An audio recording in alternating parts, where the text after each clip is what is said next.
Hello everyone, আমার নাম অন্বেষা ঘোষ। আমি রাষ্ট্রবিজ্ঞানের টিচার। আমি আজকে ইএম এডুহাব চ্যানেলের মাধ্যমে তোমাদের রাষ্ট্রবিজ্ঞান বিষয়টি পড়াবো।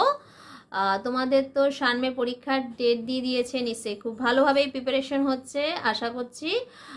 আমার এটাই চেষ্টা থাকবে যাতে তোমাদের পরীক্ষা খুব ভালোভাবে তোমরা দিতে পারো, প্রত্যেকটা প্রশ্নের উত্তর যাতে খুব ভালোভাবে মুখস্থ হয়, তোমরা যাতে ভালোভাবে প্রশ্নগুলো প্রত্যেকটা বুঝে মুখস্থ করতে পারো, আরও সহজ হয় তোমাদের ক্ষেত্রে, সেই চেষ্টাটাই আমার থাকবে।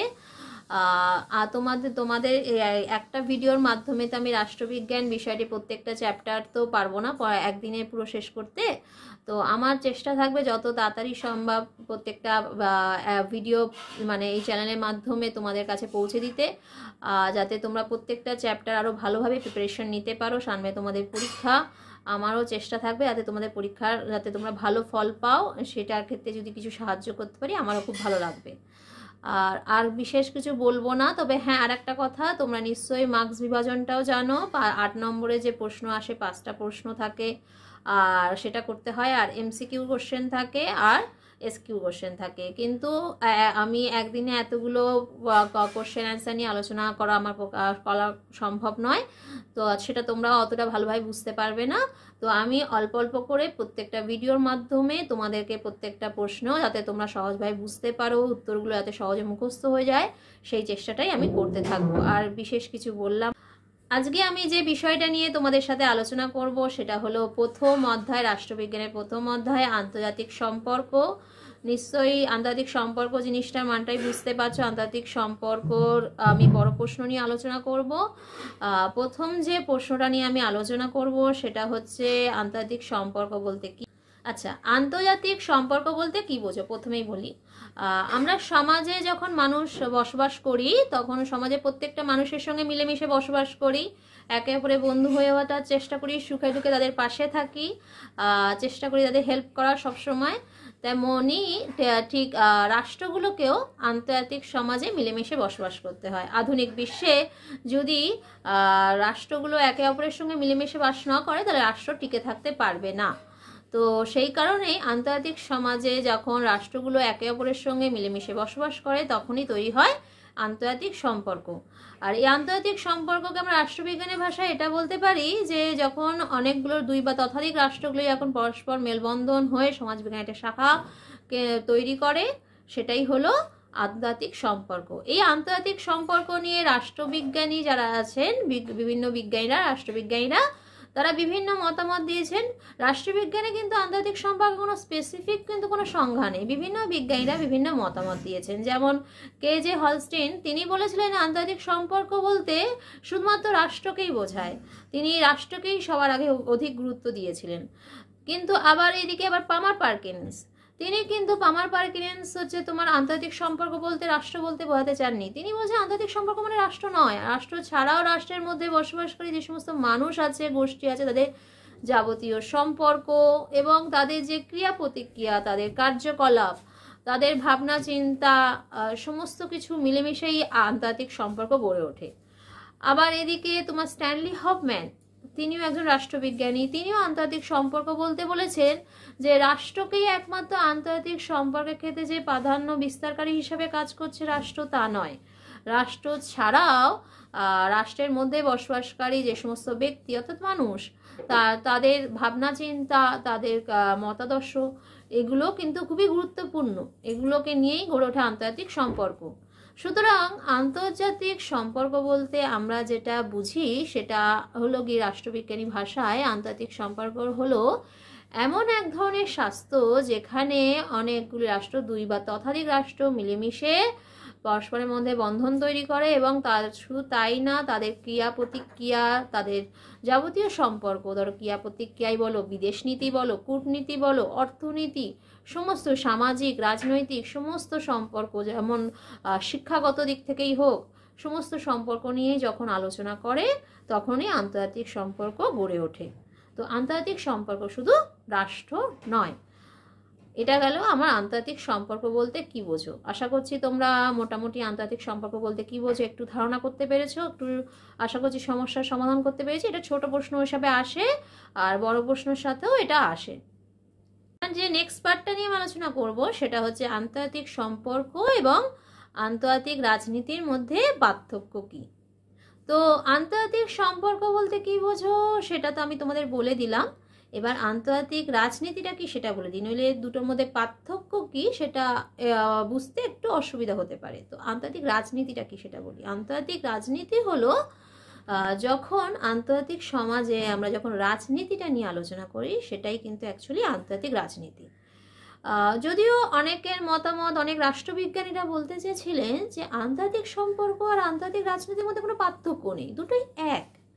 কিন্তু অ্যাকচুয়ালি কিন্তু দুটো এক না। আন্তর্জাতিক সম্পর্ক হচ্ছে কি যেখানে তোমার আন্তর্জাতিক সম্পর্ক মানে এটাই যেখানে তোমার তোমার রাজনীতি, অর্থনীতি, কূটনীতি, শিক্ষাগত দিক, বিদেশ নীতিগত দিক, পারমাণবিক অস্ত্র নিয়ে সমস্ত কিছু নিয়ে যখন আলোচনা হচ্ছে, সন্ত্রাসবাদ নিয়ে সমস্ত কিছু নিয়ে আলোচনা হচ্ছে। কিন্তু আন্তর্জাতিক রাজনীতিটা কিন্তু যেখানে শুধুমাত্র আন্তর্জাতিক সমাজের রাজনীতি নিয়ে আলোচনা হয়। তো দুটোর মধ্যে একটা সূক্ষ্ম পার্থক্য রয়েছে, মৌলিক পার্থক্য রয়েছে। তো এটা বিভাজন করতে গেলে আগে আন্তর্জাতিক সমাজ সম্পর্ক বলতে কি বোঝো, আন্তর্জাতিক রাজনীতি কি বলতে হয়, বলতে কি বোঝো সেটা বুঝতে হবে। তো আন্তর্জাতিক রাজনীতি বলতে আমি বললাম যেটা, সেটাই যে আন্তর্জাতিক সমাজে আর যখন রাজনীতিকে কেন্দ্র করে গড়ে ওঠে, মানে আন্তর্জাতিক সমাজ যখন রাজনীতিকে নিয়ে আলোচনাটা হচ্ছে, সেটাই হচ্ছে আন্তর্জাতিক রাজনীতি। এ বিষয়ে আমি একজনের কথা আমার মনে পড়ছে, যে রাষ্ট্রবিজ্ঞানী বরাড পার্নেল, তিনি বলেছিলেন যে আন্তর্জাতিক সমাজে যখন রাজনীতি মানে রাজনৈতিক ঐক্য, মতানৈক্য মানে পার্থক্য, যেটা প্রতিযোগিতা বা দাবি, চাহিদা, হ্যাঁ ইত্যাদি নিয়ে যখন আলোচনাটা হচ্ছে, তখন সেটাই হয়ে যাচ্ছে আন্তর্জাতিক রাজনীতি। কিন্তু আন্তর্জাতিক সম্পর্কে কিন্তু শুধুমাত্র রাজনীতির এই যে কতগুলো আমি বললাম, রাজনৈতিক ঐক্য, প্রতিযোগিতা, শুধুমাত্র রাজনীতির সমস্ত কিছু নিয়ে আলোচনা হয় না। সেখানে রাজনীতি ছাড়াও যেটা বললাম আগে, সামাজিক, অর্থনীতি, কূটনীতি, বিদেশ নীতি, এই সমস্ত কিছু নিয়ে আলোচনা হয়। শুধু শুধু এটাই নয়, আন্তর্জাতিক সম্পর্কে তোমার সরকারি, বেসরকারি, রাজনীতি, অরাজনৈতিক, তো সমস্ত কিছুই আলোচনা হচ্ছে। এখানে শুধুমাত্র দ্বন্দ্ব হচ্ছে না, যুদ্ধ হচ্ছে না, তার সঙ্গে সঙ্গে পরস্পরের যে মিত্রতা, সে বন্ধনও সৃষ্টি হচ্ছে আন্তর্জাতিক সম্পর্কে। কিন্তু শুধু আন্তর্জাতিক রাজনীতি কিন্তু দ্বন্দ্বই হয়, প্রতিযোগিতা, দাবি, চাহিদা, এগুলোই বেশিরভাগ থাকে। তো আন্তর্জাতিক সম্পর্ক আর আন্তর্জাতিক রাজনীতির মধ্যে এই পার্থক্যটা, সূক্ষ্ম পার্থক্যটা রয়েছে। তো আশা করছি আন্তর্জাতিক সম্পর্ক আর আন্তর্জাতিক রাজনীতি বলতে কি বোঝো সেই পার্থক্যটা নিশ্চয়ই তোমরা বুঝতে পারছো। আশা করছি তোমাদের বোঝাতে পেরেছি। তোমাদের বুঝতে আর অসুবিধা হবে না, প্রশ্নের অ্যান্সার দিতে সহজে পারবে। আশা করছি মুখস্থ করতে সহজ হবে। এবার আমি চলে যাব আমার নেক্সট কোশ্চেনে। আচ্ছা, আমার যে নেক্সট কোশ্চেনটা নিয়ে আমি আলোচনা করব, সেটা হচ্ছে আন্তর্জাতিক সম্পর্কের ক্ষেত্রে বিকাশ, মানে বিকাশের কি, মানে বিকাশ নিয়ে আলোচনা করবো, যেটা তোমাদের বড় প্রশ্ন হিসেবে 8 নম্বরে আসে। তো আন্তর্জাতিক সম্পর্ক বলতে কি বোঝো সেটা নিশ্চয়ই আমি তোমাদের বলে দিলাম। আন্তর্জাতিক সম্পর্ক কি, আন্তর্জাতিক রাজনীতি কি, এবং আন্তর্জাতিক রাজনীতি আন্তর্জাতিক সম্পর্কের পার্থক্য কি, এটা আগের পার্টে আমি আলোচনা করে নিয়েছি। এবার আন্তর্জাতিক সম্পর্কের বিকাশ পর্যালোচনা করো, এটা 8 নম্বরে প্রশ্ন আসে। তো আন্তর্জাতিক সম্পর্ক বলতে কি বোঝো সেটা তো বুঝে গেছো, কিন্তু নিশ্চয়ই প্রশ্ন আসে যে আন্তর্জাতিক সম্পর্কের শুরুটা কোথা থেকে, কিভাবে শুরু হলো। এমনি তো আর আন্তর্জাতিক সম্পর্ক হট করে চলে আসে না। তো প্রথমেই বলে দিই, অ্যাকচুয়ালি অনেক বিখ্যাত লেখকরা ছিলেন যে প্রাচীনকালে, তারা তাদের রচনায় কিন্তু আন্তর্জাতিক সম্পর্ক নিয়ে অনেক আগে থেকেই চিন্তা ভাবনা করেছিলেন, যেটা আমরা পরবর্তীকালে তাদের বই পড়ে বুঝতে পেরেছি।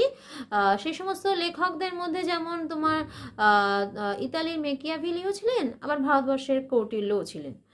যদি এছাড়া তোমার এটা কথা না, আন্তর্জাতিক সম্পর্কের বিকাশের শুরুটা এবার শুরু করি। সেটা হচ্ছে জাতিরাষ্ট্রের উদ্ভবটাকে কিন্তু আন্তর্জাতিক সম্পর্কের আদিকাল হিসেবে বলা হয়, বা আন্তর্জাতিক সম্পর্ক মানে বিকাশের ক্ষেত্রে একটা গুরুত্বপূর্ণ ভূমিকা। কারণ আধুনিক বিশ্ব কিন্তু প্রাচীনকাল থেকেই চলে আসেনি। প্রাচীনকালে যে রাষ্ট্র, মানে আধুনিক বিশ্ব বলছি, আধুনিক রাষ্ট্র কিন্তু প্রাচীনকাল থেকে চলে আসেনি। মানে প্রাচীনকালে যে রাষ্ট্র ছিল না তা না, প্রাচীন গ্রিস, মিশর, ভারতবর্ষ একটা রাষ্ট্র ছিল, কিন্তু সেটা আধুনিক রাষ্ট্র ঠিক ছিল না।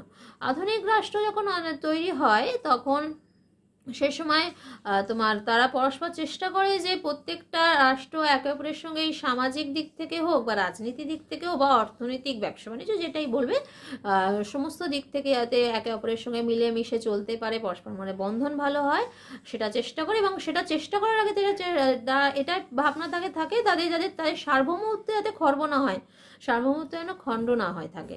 তো সেই সার্বভৌমত্ব, নিজেদের সার্বভৌমত্বকে বজায় রেখে কিন্তু তারা তাদের সম্পর্কটাকে বজায় রাখে তো পরস্পরের মধ্যে। তো এই যে পরস্পর যে সম্পর্ক গড়ে তুলছে, তখনই তৈরি হচ্ছে আন্তর্জাতিক সম্পর্ক। আর সেই কারণেই এই যে জাতি রাষ্ট্রগুলো উদ্ভব হলো, তারপর তাদের মধ্যে তারা যে নিজেদের সার্বভৌমত্ব বজায় রেখে এক অপরের সঙ্গে যে নানা রকমভাবে সামাজিক রাজনীতিক সম্পর্ক গড়ে তুলছে, তার ফলে আন্তর্জাতিক সম্পর্ক যে তৈরি হচ্ছে, তাই কারণে বলা হচ্ছে যে জাতি রাষ্ট্রের উদ্ভবটাই হচ্ছে আন্তর্জাতিক সম্পর্কের আদিকাল। মানে আন্তর্জাতিক সম্পর্ক তৈরি হচ্ছে, উৎপত্তিটাই হচ্ছে জাতিরাষ্ট্র। তো এটা তো গেল জাতিরাষ্ট্রের কি গুরুত্বপূর্ণ ভূমিকা, সেটা বললাম। আর একটা সেকেন্ড পয়েন্ট হিসেবে আমি বলতে পারি শিল্প বিপ্লব। কেন শিল্প বিপ্লব তোমাদের মনে হতে পারে, কেন শিল্প বিপ্লব না? অষ্টাদশ শতাব্দীতে যখন ইংল্যান্ডের শিল্প বিপ্লব ঘটে, তখন আন্তর্জাতিক সম্পর্কে কিন্তু বিকাশে একটা গুরুত্বপূর্ণ ভূমিকা তৈরি হয়। কি করে না, একে অপরের সঙ্গে তখন মেলবন্ধ করার চেষ্টা করে। তার ফলে কি হয়, এই শিল্প বিপ্লবের ফলে চেষ্টা করে তারা উন্নতি করতে, এবং তখন একে অপরের সঙ্গে পরস্পরের সঙ্গে সম্পর্ক বজায় রাখার চেষ্টা করে, এবং তার জন্য যোগাযোগ ব্যবস্থা আরও উন্নতিটা সহজ হয়, এবং তারপর ধীরে ধীরে তাদের মধ্যে একটা আন্তর্জাতিক সম্পর্কটা গড়ে ওঠে। তো সেই কারণে এই ইংল্যান্ডের শিল্প বিপ্লব অষ্টাদশ শতাব্দীতে ঘটেছিল, সেটা কিন্তু আন্তর্জাতিক সম্পর্কের ক্ষেত্রে একটা গুরুত্বপূর্ণ ভূমিকা পালন করছে।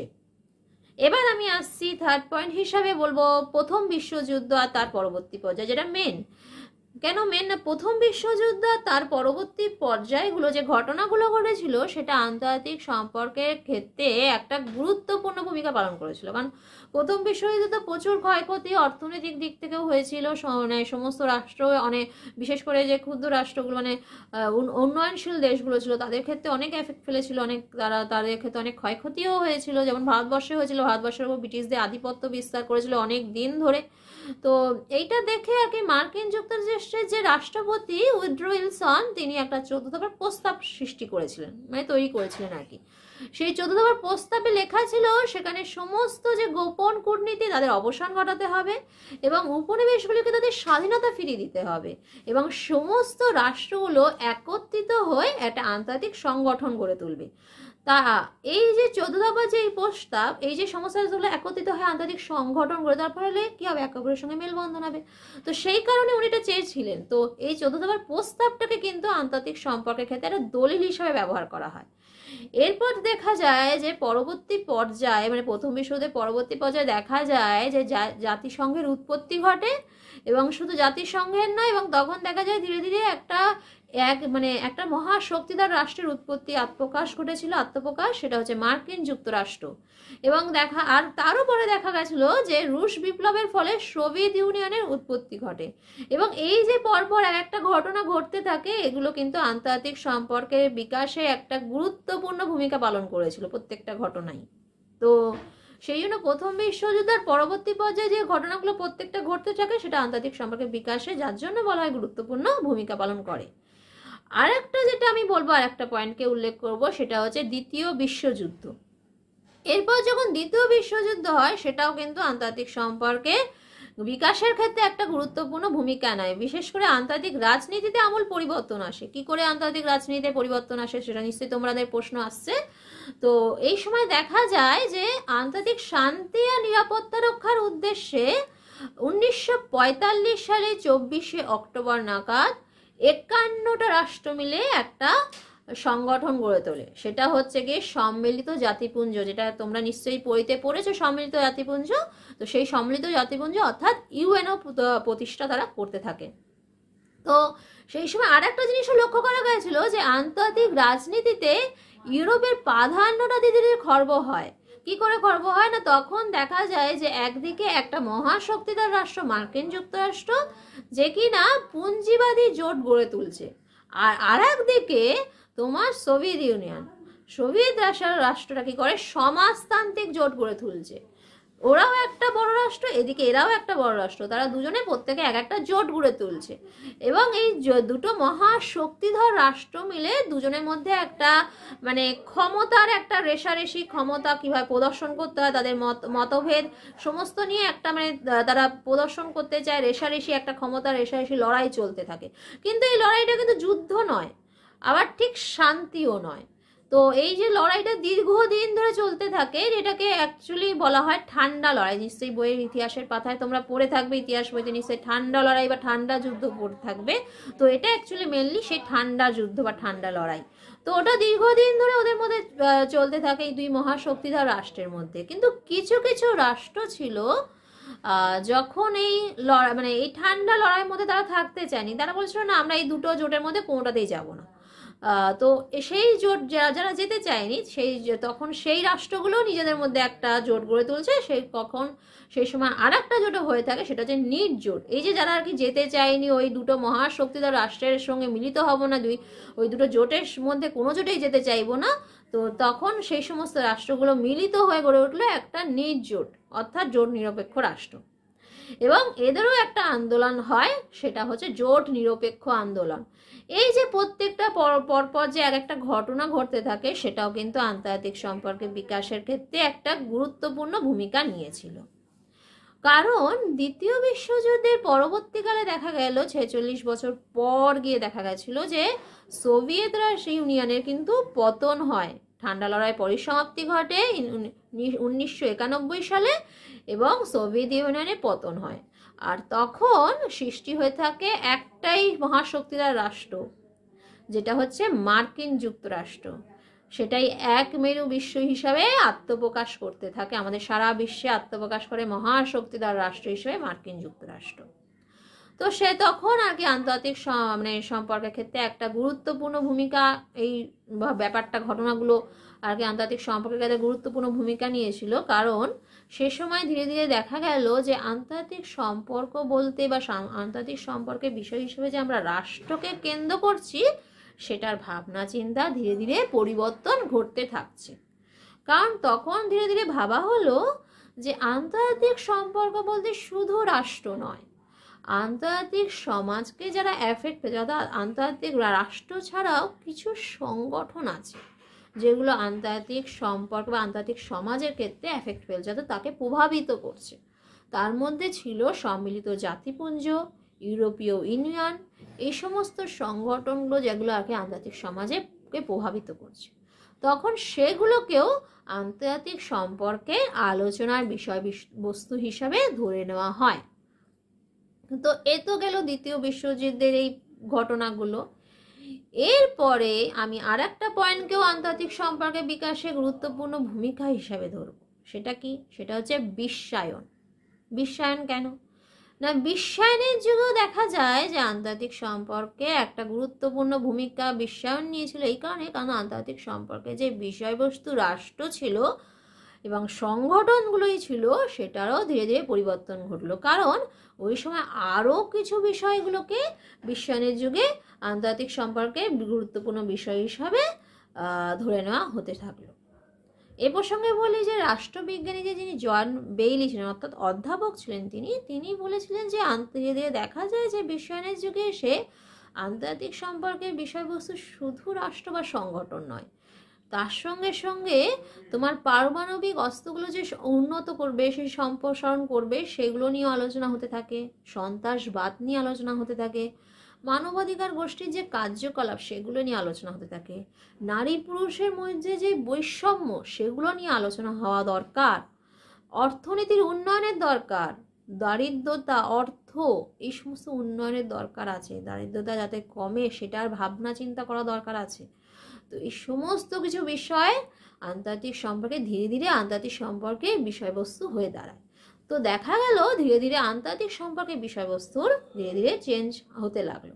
তো আন্তর্জাতিক সম্পর্ক বিকাশের ক্ষেত্রে এই সমস্ত যে পর্যায়গুলো এক একটা বললাম, সেগুলো কিন্তু গুরুত্বপূর্ণ ভূমিকা নিচ্ছে। এক হচ্ছে জাতিরাষ্ট্রের উদ্ভব হয়েছে প্রথমে, তখন থেকে আন্তর্জাতিক সম্পর্কের উৎপত্তি। তারপরে শিল্প বিপ্লব ঘটে, সেটাও আন্তর্জাতিক সম্পর্কের ক্ষেত্রে একটা গুরুত্বপূর্ণ ভূমিকা নিয়েছে। তারপর তোমার প্রথম বিশ্বযুদ্ধ, তার পরবর্তী পর্যায়ে যে ঘটনাগুলো, সেগুলো আন্তর্জাতিক সম্পর্কের বিকাশে গুরুত্বপূর্ণ ভূমিকা নিয়েছে। তাছাড়া দ্বিতীয় বিশ্বযুদ্ধ যখন হয় এবং তার পরবর্তী যে ঘটনাগুলো ঘটে, সেগুলোও আন্তর্জাতিক সম্পর্কের বিকাশে গুরুত্বপূর্ণ ভূমিকা নেয়। তারপরে দেখা যায় শেষ পয়েন্টে বিশ্বায়নের যুগে এসেও আন্তর্জাতিক সম্পর্কে একটা গুরুত্বপূর্ণ ভূমিকা নেয়। কারণ আন্তর্জাতিক সম্পর্কে যে বিষয়গুলো, সেটা আরও বড় হলো, আরও বিস্তর হলো ধীরে ধীরে। তো সেটাও কিন্তু গুরুত্বপূর্ণ ভূমিকা নিয়েছে আন্তর্জাতিক সম্পর্ককে বিকাশের ক্ষেত্রে।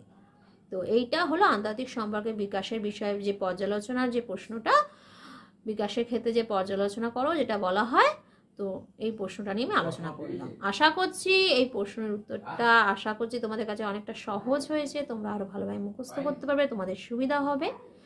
এরপরে আমি চলে যাব আমার নেক্সট প্রশ্ন। আচ্ছা, আমি এবার যে নেক্সট প্রশ্নটা নিয়ে তোমাদের সাথে আলোচনা করব, আমার 3 নম্বর প্রশ্ন, সেটা হচ্ছে যেটা এবারে পরীক্ষায় খুবই গুরুত্বপূর্ণ, সেটা হচ্ছে ক্ষমতা কাকে বলে, আর ক্ষমতার যে গুরুত্বপূর্ণ উপাদানগুলো রয়েছে সেগুলো আন্তর্জাতিক সম্পর্কের ক্ষেত্রে কি গুরুত্বপূর্ণ ভূমিকা পালন করে। আচ্ছা, ক্ষমতা কাকে বলে, প্রথম প্রশ্নে আসছি, ক্ষমতা কাকে বলে। আচ্ছা, ক্ষমতা কি, আমরা এমনি নর্মালি বলতে ক্ষমতা কি বুঝবো, যে যখন কোনো ব্যক্তির উপর অন্য কোনো ব্যক্তি যখন আধিপত্য স্থাপন করছে, অর্থাৎ তার উপর, সেই ব্যক্তিটার উপর কোনো মানুষ যখন আরেক ব্যক্তি যখন তার সেই ব্যক্তির কাজ আর মনের উপর, তার ভাবনা চিন্তার উপর সমস্ত কিছু যখন আধিপত্য স্থাপন করছে, তার নিজস্বতা কিছু থাকছে না, তারপর আধিপত্য স্থাপন করছে, এবং সেই যখন দেখা যাচ্ছে তার ফলটা দেখা যাচ্ছে যে ভালো হচ্ছে, তার যে ইচ্ছা ভাবনাগুলোই সেই ব্যক্তি করছে, অন্য অপর ব্যক্তি যে আধিপত্যটা স্থাপন হচ্ছে সেটাই হচ্ছে ক্ষমতা। কোনো ব্যক্তির উপর যখন অপর ব্যক্তি প্রভুত্ব বা আধিপত্য স্থাপন করছে সেটাই হচ্ছে ক্ষমতা, এটাই অ্যাকচুয়ালি ক্ষমতা। কিন্তু এই ক্ষমতা নিয়ে যে আলাদাভাবে সংজ্ঞা রাষ্ট্রবিজ্ঞানের ভাষায় কিন্তু নেই, যে কোনো স্পেসিফিক কোনো সংজ্ঞা নেই তেমনভাবে, কিন্তু হ্যাঁ রাষ্ট্রবিজ্ঞানীরা নানানভাবে ক্ষমতার সংজ্ঞা আলোচনা করেছেন, তারা ক্ষমতা নিয়ে নিজেদের মতামত প্রকাশ করেছেন। যেমন আমি একজনের কথা বলছি, যেমন আন্তর্জাতিক সম্পর্কের বিষয়ে তিনি গুরুত্বপূর্ণ, আন্তর্জাতিক সম্পর্ক নিয়ে তিনি খুবই আলোচনা করতেন, রাষ্ট্রবিজ্ঞানী মর্গেনথাউ। তিনি বলেছিলেন যখন এক জাতির অন্য জাতির মন আর কাজের ওপর নিজের ক্ষমতাটা প্রয়োগ করছে বা শক্তিটা প্রয়োগ করছে, সেটাই হচ্ছে জাতির কিন্তু শক্তি বা ক্ষমতা। অর্থাৎ যখন অন্য কারোর ওপর যখন আমরা আধিপত্য স্থাপন করছি, অন্য একজন ব্যক্তি যখন অপর ব্যক্তির উপর আধিপত্য স্থাপন করছে, সেটাই হচ্ছে তার ক্ষমতা। তো আশা করছি ক্ষমতা বলতে কি বোঝো সেটা নিশ্চয়ই তোমরা সবাই বুঝতে পেরেছো। ক্ষমতা কাকে বলে সেটা নিশ্চয়ই বুঝতে আর অসুবিধা নেই, একটু সহজ হয়েছে। তারপরে আমি এবার নেক্সট প্রশ্নে যাচ্ছি। আমার নেক্সট প্রশ্ন যেটা আমি বললাম এক্ষুনি, যে ক্ষমতার সঙ্গেই ক্ষমতা রিলেটেড, সেটা হচ্ছে ক্ষমতার যে গুরুত্বপূর্ণ ক্ষমতার যে বিভিন্ন উপাদানগুলো রয়েছে সেটা আন্তর্জাতিক সম্পর্কের ক্ষেত্রে কি গুরুত্বপূর্ণ ভূমিকা নিচ্ছে। আচ্ছা, আন্তর্জাতিক সম্পর্কের ক্ষেত্রে কিন্তু ক্ষমতার কিন্তু বেসিক্যালি খুব গুরুত্বপূর্ণ ভূমিকা রয়েছে, কারণ রাষ্ট্র আন্তর্জাতিক সম্পর্কের ক্ষেত্রে কী ভূমিকা নেবে সেটা কিন্তু ওই উপাদানগুলির উপরই, ক্ষমতার যে উপাদান তার উপরই নির্ভর করে। কীরকমভাবে না, ধরো প্রথম পয়েন্ট হিসেবে আমি প্রথমে একটা বক্তব্য বলছি, সেটা ধরো ক্ষমতার যে গুরুত্বপূর্ণ উপাদান তাদের মধ্যে থেকে ভৌগোলিক উপাদানটাকে আমি ধরে বলছি, যেটা ভৌগোলিক অবস্থান। যখন কোনো রাষ্ট্র ধরো পাহাড় পর্বত, চারিদিক দিয়ে পাহাড় পর্বত নদী নলা সমুদ্র সমস্ত কিছু নিয়ে ঘেরা, তখন কিন্তু দেখবে যে অন্য কোনো রাষ্ট্র কিন্তু সহজে তাকে আক্রমণ করতে পারে না। যেমন আগেকার দিনে কি হতো, রাজা মহারাজার যখন দুর্গ হতো, যার জন্য যুদ্ধ হতো, যখন এক দেশের রাজা অন্য দেশের রাজা যুদ্ধ করতে যেত, যার জন্য কি করতো, প্রত্যেকটা রাজ্যে কিন্তু দেখা যেত যে দুর্গ সৃষ্টি করে রেখেছে, রাজ্যটাকে ঘিরে রেখেছে, যাতে অন্য কোনো রাজ্যের রাজা এসে সহজে অ্যাটাক বা আক্রমণ করতে না পারে, যাতে আক্রমণ করতে তাদের অসুবিধা হয়, যাতে তাদের পরাজিত করা যায়। তাই না প্রত্যেক রাজ্যের রাজা কিন্তু একটা দুর্গ তৈরি করে রাখতো রাজ্যের বাইরে, চারিদিক দিয়ে যাতে রাজ্যটা ঘিরে থাকতো।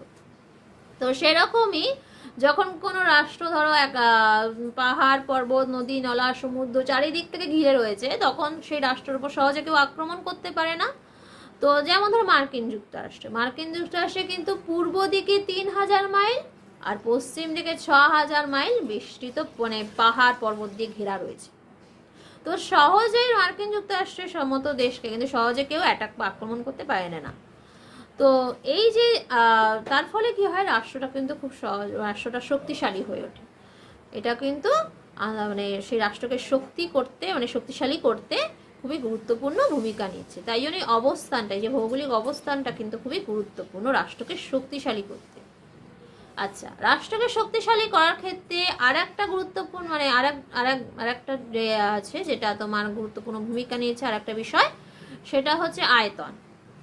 আয়তন কিভাবে না, যখন কোনো রাষ্ট্র বিশাল আয়তনের হয়, আয়তন বিশাল মানে তার জনসংখ্যা বেশি, তার সঙ্গে তার প্রাকৃতিক সম্পদ নিশ্চয়ই আশা করছি বেশি হবে। তো সেগুলো কিন্তু একটা রাষ্ট্রকে শক্তিশালী করার ক্ষেত্রে গুরুত্বপূর্ণ ভূমিকা নিচ্ছে। যেমন ধরো চীনের কিন্তু বিশাল আয়তন, তারপর ভারতবর্ষেরও বিশাল আয়তন। আবার মালদ্বীপের আয়তন অতটা বেশি নয়। তারপর আরও কিছু কিছু ছোটো ছোটো দ্বীপ আছে যেগুলোর আয়তন কিন্তু খুব বিশাল নয়, যেমন জামাইকা, ওর আয়তনও খুব বিশাল নয় আর কি। তো এই আয়তনও কিন্তু একটা রাষ্ট্রকে শক্তিশালী করতে গুরুত্বপূর্ণ ভূমিকা নেয়। আচ্ছা, আর একটা এবার নেক্সট পয়েন্ট আমি সেবা বলবো জলবায়ু। এবার বলবে জলবায়ু কেন রাষ্ট্রকে শক্তিশালী করার ক্ষেত্রে জলবায়ুর কি প্রয়োজন আছে? জলবায়ুর খুব গুরুত্বপূর্ণ ভূমিকা রয়েছে, কারণ যদি কোনো রাষ্ট্রে জলবায়ু নাতিশীতোষ্ণ হয়, সেই রাষ্ট্রের ক্ষেত্রে কিন্তু সেটা মনোরম। কারণ সেই রাষ্ট্রে যে মানুষ সেই নাতিশীতোষ্ণ জলবায়ু হলে কি হবে, কাজকর্ম করতে পারবে, তারা তাদের রাষ্ট্রকে এগিয়ে নিয়ে যেতে সাহায্য করবে। দেশকে তো আর তোমার কোনো বস্তু বা প্রাকৃতিক জিনিসে এগিয়ে নিয়ে যায় না, জনমানুষই এগিয়ে নিয়ে যায়। তো রাষ্ট্রকে এগিয়ে নিয়ে যেতে তোমার একটা মানে রাষ্ট্রের যে জনমানুষ আছে তারাই কিন্তু সাহায্য করে। এবং জনমানুষ কীভাবে সাহায্য করে? এমনি তো সাহায্য করে না, তারা কাজকর্ম পরিশ্রম করে, তারা অনেকে আবিষ্কার করে, শিল্পের বিকাশ করে। তো এক্ষেত্রে কিন্তু জলবায়ুর গুরুত্বপূর্ণ ভূমিকা রয়েছে। তো রাষ্ট্রের মানুষ কাজকর্ম করতে পারবে নাতিশীতোষ্ণ অঞ্চলে। কারণ ধরো কোনো রাষ্ট্রে যদি জলবায়ু হয়ে যায় হিমাঙ্কের নিচে, ধরো -6 ডিগ্রি বা -10 ডিগ্রি, বা ধরো কোনো রাষ্ট্রের জলবায়ু হয়ে গেল 50 ডিগ্রি উষ্ণতা, তো সেক্ষেত্রে কি ওই রাষ্ট্রে কি মানুষের পক্ষে কাজকর্ম করাটা খুব সহজ হবে? সহজে কাজ করতে পারবে? এত ঠান্ডায় বা এত গরম, যদি কোনো রাষ্ট্রে প্রচণ্ড ঠান্ডা হয়, -ডিগ্রিতে চলে যায়, বা কোনো রাষ্ট্র ধরো যেটা বললাম আমি আর কি, যে 50 ডিগ্রি ছাড়িয়ে যায় কোনো রাষ্ট্রের জলবায়ু তাপমাত্রা, তো সেক্ষেত্রে কি সেই রাষ্ট্রের মানুষজন সহজে খুব ভালোভাবে কাজকর্ম করতে পারবে? সেক্ষেত্রে তো অসুবিধা হবে না। তো তাই জন্যেই যখন কোনো রাষ্ট্রে ধরো নাতিশীতোষ্ণ জলবায়ু হলে সেটা কিন্তু একটা রাষ্ট্রের ক্ষেত্রে খুবই মনোরম, কারণ সেই রাষ্ট্রের মানুষ তখন কাজকর্ম করতে পারবে, কাজকর্ম করতে অসুবিধা হবে না, দেশকে এগিয়ে নিয়ে যেতে সাহায্য করবে। তো তাই জন্য জলবায়ু কিন্তু একটা রাষ্ট্রকে শক্তিশালী করার ক্ষেত্রে গুরুত্বপূর্ণ ভূমিকা পালন করছে। এবার আমি আসছি ভূপ্রকৃতিও কিন্তু একটা রাষ্ট্রকে তোমার শক্তিশালী করার ক্ষেত্রে গুরুত্বপূর্ণ ভূমিকা নেয়। কিরমভাবে না, কোনো রাষ্ট্র ধরো যদি পাহাড়, পর্বত, নদী, নালা, সমুদ্র চারিদিক থেকে ঘিরে রয়েছে, তখন কি হবে, তোমার মানে ধরো অন্য কোনো রাষ্ট্র যে যোগাযোগ করবে সেই রাষ্ট্রের সঙ্গে, সে রাজনৈতিক বিষয় হোক বা মানে সামরিক ক্ষেত্রে হোক, বা পরস্পরের মেলবন্ধন যে করবে অর্থনৈতিক দিক থেকেই হোক, প্রতিরক্ষার ক্ষেত্রেই হোক, তো সেক্ষেত্রে কিন্তু এটা বাধার সৃষ্টি। কারণ পাহাড়, পর্বত, ভঙ্গুর প্রকৃতি দিয়ে চারিদিক থেকে রাষ্ট্ররাজি ঘেরা থাকে, সহজে যোগাযোগের ক্ষেত্রে ভীষণ সমস্যা দেয়। তো সেই জন্য ভূপ্রকৃতিও কিন্তু একটা গুরুত্বপূর্ণ বিষয়, যে রাষ্ট্রকে শক্তিশালী করার ক্ষেত্রে গুরুত্বপূর্ণ ভূমিকা নিয়ে থাকে। এবার আসছি রাষ্ট্রকে শক্তিশালী করার ক্ষেত্রে আর একটা বিষয় কিন্তু গুরুত্বপূর্ণ ভূমিকা নেয়, কে না, জনসংখ্যা। এই কারণে কোনো দেশ যদি একটা মানে দক্ষ, পারিশ্রমিক, শিক্ষিত, হ্যাঁ শিক্ষিত মানে সম্পন্ন যদি মানুষে ভরপুর থাকে, অর্থাৎ জনমানুষে ভরপুর থাকে, তখন সেই রাষ্ট্র কিন্তু, কারণ রাষ্ট্রের অগ্রগতির ক্ষেত্রে খুবই এটা কাজে লাগে। কারণ কোনো দেশ গঠনের জন্য কিন্তু জনমানুষেরই প্রয়োজন। তো যদি একটা দেশে যদি দক্ষ, শিক্ষিত, বিচক্ষণ মানুষজনের ভরপুর থাকে, তখন কিন্তু সেই দেশ ভালোভাবেই গড়ে ওঠে। কিন্তু কোনো দেশ যদি অদক্ষ, তারপর ধরো বিচক্ষণ নয়, এরকম মানুষ থাকে বেশিরভাগ, তখন সেই রাষ্ট্রের ক্ষেত্রে কিন্তু একটু হলেও অসুবিধা হয়ে যায় শক্তিশালী হওয়ার ক্ষেত্রে, গঠন করার ক্ষেত্রে, তাকে গড়ে তোলার ক্ষেত্রে। তো সেই জন্য জনসংখ্যাও কিন্তু একটা রাষ্ট্রকে শক্তিশালী করার ক্ষেত্রে গুরুত্বপূর্ণ ভূমিকা নিচ্ছে। যেমন আমাদের চীনের জনসংখ্যা অনেক বেশি, আবার ভারতবর্ষের জনসংখ্যা অনেক বেশি।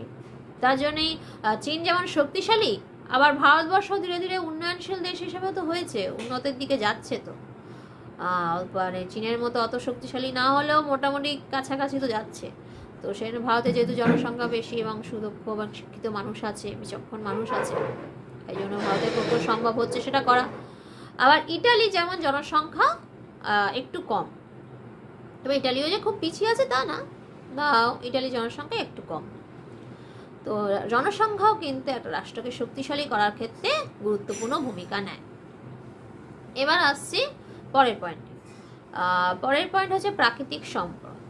প্রাকৃতিক সম্পদও কিন্তু একটা রাষ্ট্রকে শক্তিশালী করার ক্ষেত্রে গুরুত্বপূর্ণ ভূমিকা নিচ্ছে। কিরমভাবে না, কোনো দেশে ধরো মানে প্রত্যেকটা দেশেই ধরো এই যে মানে খাদ্যদ্রব্য, কৃষিকাজ, এগুলো কিন্তু প্রাকৃতিক সম্পদ, এগুলো কিন্তু একটা রাষ্ট্রকে শক্তিশালী করে তোলে। এই যে খনিজ তেল, লোহা, সোনা, রূপো আর কি, তামা, তারপর ধরো প্ল্যাটিনাম, এই সমস্ত যে সম্পদগুলো উৎপন্ন হচ্ছে, এগুলো তো ধীরে ধীরে আমরা কি করছি, এগুলো তো আমরা এখানেই আমাদের দেশে শুধু রাখছি না, আমরা অন্যান্য দেশেও দিচ্ছি বা এ করছি, তা অন্য দেশে পাঠাই, এগুলোর সাহায্যে অনেক জিনিস আবিষ্কার করি, অনেক এই সমস্ত ধাতুগুলো দিয়ে অনেক জিনিস, আবার অনেক এই সমস্ত ধাতুগুলো দিয়ে অনেক জিনিস উৎপন্ন করি, সেগুলোকে আবার অন্য দেশে পাঠাই। বিনিয়োগ তো হতেই থাকে না। তো এর ফলেও কিন্তু অর্থনৈতিকও উন্নত হচ্ছে, বাণিজ্যিক দিক থেকেও উন্নত হচ্ছে। তো প্রাকৃতিক সম্পদ সেই হিসাবে কিন্তু দেখতে গেলে একদিক থেকে রাষ্ট্রকে গড়ে তোলার ক্ষেত্রে বা রাষ্ট্রকে শক্তিশালী করার ক্ষেত্রে এর একটা গুরুত্বপূর্ণ ভূমিকা অবশ্যই রয়েছে।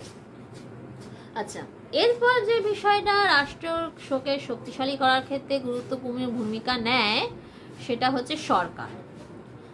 কারণ ধরো কোনো দেখা গেল কোনো দেশের সরকার যে আর কি ধরো কোনো একটা ডিসিশন নিয়েছে যে আমরা আমাদের রাষ্ট্রে এই নীতি চালু করব। তো দেখা গেল সেই নীতিটা চালু করার ক্ষেত্রে অনেকে বিরোধিতা করলো। যেমন আমি বলছি, আমাদের 2016 সালে একটা নোটবন্দির একটা ব্যাপার হয়েছিল, মনে আছে? 500 টাকা 1000 টাকা নোট আর চলবে না, আমাদের দেশের সরকার তৈরি করেছিল।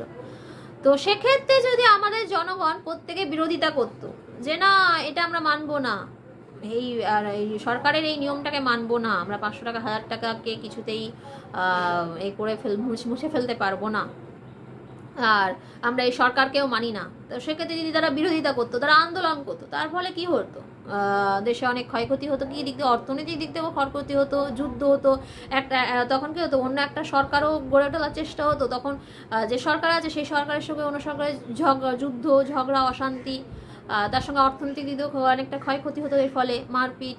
তো দেখা যায় দেশের মধ্যেই একটা অশান্তির সৃষ্টি হচ্ছে। তো যখন কোনো দেশের মধ্যে যদি অশান্তি সৃষ্টি হয়, নিজের দেশের মধ্যেই তারা নিজেদের মধ্যেই লড়াই করতে থাকে, তাহলে সেই দেশ কী করে একটা শক্তিশালী হয়ে উঠবে? তো সেই জন্য সরকারের নীতি, তারপর নির্দেশগুলো কি, যখন আর কি কোনো রাষ্ট্র বা কোনো দেশের মানুষ যখন মেনে চলে, আনুগত্য প্রকাশ করে সেই সরকারের প্রতি, তখনই কিন্তু সে রাষ্ট্র শক্তিশালী হয়ে ওঠে। সেইটাই জন্য সরকারের প্রকৃতি, সরকারের ভাবনা চিন্তা, এগুলো কিন্তু গুরুত্বপূর্ণ ভূমিকা নেয় একটা রাষ্ট্রকে শক্তিশালী করার ক্ষেত্রে। এবার আমি আসছি তোমার জাতীয় নেতৃত্ব। অর্থাৎ জাতীয় নেতা যদি সুদক্ষ হয়, দক্ষ হন, বিচক্ষণ ব্যক্তি হন, হ্যাঁ, কারণ তার সিদ্ধান্তগুলোর উপর কিন্তু অনেকটা নির্ভর করে, কারণ সেই অ্যাকচুয়ালি দেশের মূল কাণ্ডারি, সেই দেশকে চালাচ্ছে, দেশকে পরিচালনা করছে। তো সে যদি কোনো ভুলভাল ডিসিশন নিয়ে নেয়, তাহলে কিন্তু একটা রাষ্ট্রের ক্ষেত্রে খুব বিপজ্জনক হয়ে যায়। রাষ্ট্রকে মানে শক্তিশালী করার ক্ষেত্রে যদি কোনো অস্ত্রের ক্ষেত্রে বা কোনো ধরো কোনো নিয়ম নীতি, রাজনীতির ক্ষেত্রেই হোক, অর্থনৈতিক ক্ষেত্রে হোক, ব্যবসা বাণিজ্য যে ক্ষেত্রেই হোক, কোনো ধরো নিয়ম নীতির ক্ষেত্রে যদি কোনো সে ভুলভাল ডিসিশন নিয়ে নেয়, বা ধরো সে চাইলই না যে অন্যান্য রাষ্ট্রের সঙ্গে অত আমি সম্পর্ক রাখবো না, অন্যান্য দেশে যাব না, আমাদের দেশে গিয়ে তাদের সঙ্গে সম্পর্ক গড়ে তুলবো না, আমি আমার নিজের দেশকে নিয়েই থাকবো। তো সেক্ষেত্রে কিন্তু একটা রাষ্ট্রের পক্ষে খুবই ভীষণই অসুবিধাজনক হয়ে যায় রাষ্ট্র, সেই রাষ্ট্রটা কিন্তু অনেকটা পিছিয়ে পড়ে অন্যান্য রাষ্ট্রের সঙ্গে। কারণ অন্যান্য রাষ্ট্ররা তো সবসময় একে অপরের সঙ্গে মেলবন্ধন মানে মিলেমিশে থাকার চেষ্টা করছে, কিন্তু সেই রাষ্ট্র যদি সেই রাষ্ট্রের নেতাই মিলেমিশে থাকার চেষ্টায় যদি ভাবনা চিন্তাটা না থাকে, সেই নিজের রাষ্ট্রের মধ্যেই থাকতে চায়, তখন সেই রাষ্ট্রটা একটু শক্তিশালী হওয়ার ক্ষেত্রে একটু পিছিয়ে পড়ে। সেই রাষ্ট্র অন্যান্য রাষ্ট্রের তুলনায় অনেকটা পিছিয়ে পড়ে থাকে। তা কারণ সেই রাষ্ট্রের যে জাতীয় নেতা তিনি এগোচ্ছেন না, তিনি যদি নিজেই নেতা যদি নিজেই মানে নিজে যদি তার ভাবনা চিন্তা উন্নতির দিকে না নিয়ে যান, তিনি যদি নিজেই না এগোন, তাহলে সে দেশ কী করে এগোবে? তো একটা জাতীয় নেতার কিন্তু ভাবনা চিন্তা, তার বিচক্ষণতা, তার সুদক্ষণ যে এটা পারদর্শিতা, সেগুলো কিন্তু গুরুত্বপূর্ণ ভূমিকা নেয় একটা রাষ্ট্রকে শক্তিশালী করার ক্ষেত্রে। তো জাতীয় নেতৃত্ব কিন্তু একটা রাষ্ট্রকে শক্তিশালী করার ক্ষেত্রে গুরুত্বপূর্ণ ভূমিকা নিচ্ছে। এ তো গেল জাতীয় নেতৃত্ব। এবার আমি আসছি কূটনীতি।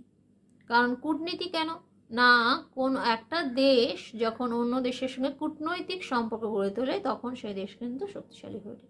কী করে না, ধরো কোনো দেশের মানে একটা দেশ তার এমনি দেশ তো চলে যায় না, দেশের যে নেতা তিনি ধরুন সে যদি নিজেদের স্বার্থ সিদ্ধির জন্য, নিজেদের মানে নিজের দেশের স্বার্থ সিদ্ধির জন্য যখন অন্য দেশের সঙ্গে সেই বৈদেশিক নীতি হোক বা অর্থনৈতিক দিক থেকেই হোক একটা কূটনৈতিক সম্পর্ক যখন গড়ে তোলার চেষ্টা করে, তখন সেই দেশের কিন্তু অনেকটা উন্নতি হয়।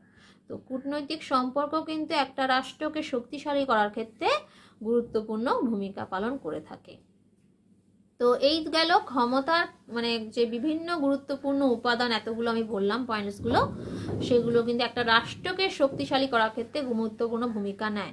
কারণ রাষ্ট্র যখন শক্তিশালী হবে, সে কিন্তু আন্তর্জাতিক সম্পর্কেও একটা গুরুত্বপূর্ণ ভূমিকা নিচ্ছে। কারণ সেই রাষ্ট্র যদি ধরো রাষ্ট্র ধরো বলছি মার্কিন যুক্তরাষ্ট্র একটা শক্তিশালী দেশ, তো আন্তর্জাতিক সম্পর্কের ক্ষেত্রে একটা গুরুত্বপূর্ণ ভূমিকা এই কারণে নিচ্ছে কারণ আন্তর্জাতিক সমাজে তার একটা মান আছে, কারণ সে একটা বড় শক্তিশালী দেশ, পাওয়ারফুল দেশ, তার কাছে অন্যান্য রাষ্ট্রগুলো অনেক ছোট ক্ষুদ্র আছে।